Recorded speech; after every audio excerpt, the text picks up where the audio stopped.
채택 기준에 관하여 피청구인 측이 입장 표명을 하고 있는 상황이므로 이에 대하여 정영식 재판관님께서 간략하게 설명하겠습니다. 예, 지난 준비기일에서 밝힌 바와 같이 헌법재판소는 탄핵 심판이 헌법재판이라는 사정을 고려해서 형사소송법상의 전문 법칙을 완화해서 적용해 왔습니다. 이는 헌법재판의 성질에 반하지 아니한 한도 내에서 형사소송법을 준용하도록 한 헌법재판소법 제40조 제1항에 따른 것입니다. 헌법재판소법 제40조 제1항은 현재까지 개정된 바도 없고 선례도 변함없이 유지되고 있습니다.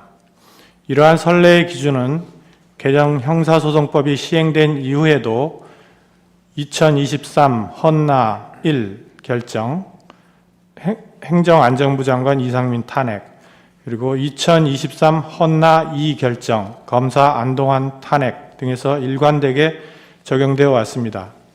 이 사건의 경우에도 전문법칙의 완화 적용에 관하여 이러한 모든 사정을 종합하여 재판부의 평의를 거쳤음을 알려드립니다. 예, 증거 관련해서 청구인 측이 갑제 49호증 1부터 갑제 61호증 1, 2 제출을 하셨고요. 그 중에서 갑제 51호증 1, 2, 갑제 52호증은 피청구인 측이 제출한 을 145호증 1 내지 142의 2가 각 진술조서 녹취록의 일부분을 발췌한 것이기에 전체를 증거로 제출한다는 취지로 보입니다. 그렇다면은 양측이 모두 증거 동의하는 것으로 봐도 되겠습니까? 네, 저희는 그렇습니다. 네, 그렇다면 어떻습니까? 가포증에 대해서 저희들 전체 부동의합니다. 아, 그렇습니까? 그러면 가포증은 좀 이따 검토하기로 하고요. 을 140호증의 1 내지 을 142의 2는 증거로 채택하겠습니다. 그 다음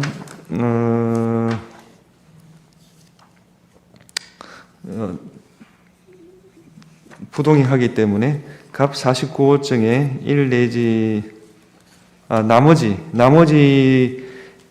증거에 관한 의견을 말씀해 주십시오.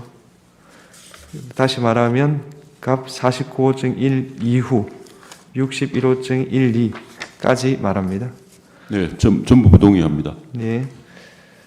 부가로 말씀드리면 증거법칙에 하더라도 주요 내용이 진술을 담고 있기 때문에 진술 내용을 담고 있기 때문에 네. 그 진술 내용에 대해서는 일반 형사재판이든지 본인이 내용을 부인하게 되면 증거로 쓸 수가 없습니다. 네. 증거 법정에 현출될 수가 없는 것이기 때문에 그 내용 자체가 전부 변호인 입회한다 하더라도 내용은 진술 증거입니다. 그래서 그것은 법정에서 신문을 통해서 반대 신문을 통해서 탄핵을 된 후에 증거 가치를 판단해야 맞다고 생각합니다. 예. 조금 전에 증거 채택 기준을 설명한 바에 따라 갑 49호증 1, 3 내지 9, 14 내지 20은 진술 과정에 변호인이 입회하고 그 변호인이 진술 과정에 아무런 문제가 없다고 확인한 조서로서 절차적 적법성이 담보되므로 증거로 채택합니다. 갑 54호증 1부터 갑 57호증까지 갑 60호증 1, 2, 61호증 1, 2는 기재 일시에 해당 언론 매체에서 그러한 보도가 있었다 사실을 증명하는 한도에서 증거로 채택하겠습니다. 갑 58호증 1, 59는 공문서로서 증거로 채택합니다.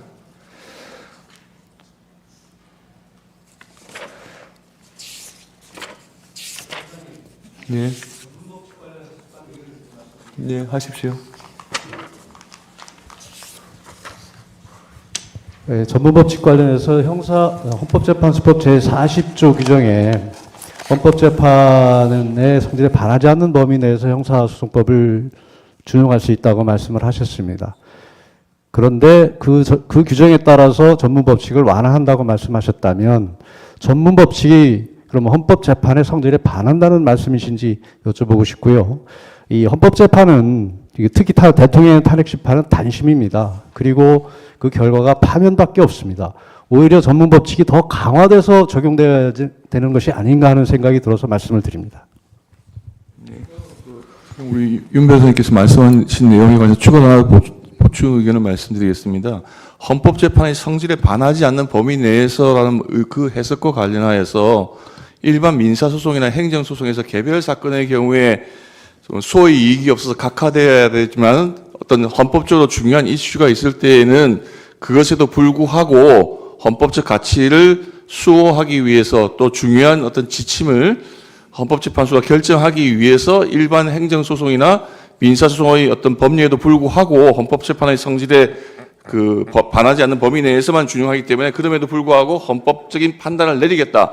그럴 때 그 의미가 있는 것이지 기본적으로 형사소송법의 규정을 준용해야 한다는 그 규정을 적용을 제한하는 것이 어떻게 헌법소송의 원리에 부합하는 것인지 도저히 이해가 되지 않습니다. 그 부분에 대해서는 그냥 그 선례가 그렇다든지 또는 평의가 그렇게 거쳤다는 단순한 이유가 아니라 어떤 법리에서 그렇게 구성을 하신 것인지에 대해서 피청구인들, 변호인들 입장에서는 그 의견을 꼭 듣고 싶습니다. 네, 그거는 추후 평의를 한번 해보겠습니다. 피청구인 측 서정을 체부를 결정하겠습니다. 피청구인 측은 을 143에 대해서 의견서를 제출하셨죠? 143 네네네 그렇습니다. 하셨죠? 네네. 우리가 검토할 때는요, 143호정의 녹취서의 총녹음 시야가 대화 내용을 보면 녹음된 전체 대화가 녹취된 것으로 보이고 진술의 임의성이 없다고 보이지는 않습니다. 그렇다면 청구인 측이 의문을 갖는 것은 을 143호정의 녹취서 기재 내용이 녹음 원본과 다르다 이런 뜻인가요? 그렇지는 않습니다. 예, 그런데 그렇다면 상대방이 일부만 제출했기 때문에 그 부분을 저희가 이번에 전부 제출해서 사실은 저희 증거를 채택하시면 상대방이 제출했던 거 포함해서 전체에 대해서 채택이 되는 거기 때문에 그런 취지로 제출한 겁니다. 그렇다면 을 143호정은 탄핵 증거로 채택하겠습니다. 그 다음 청구인 측은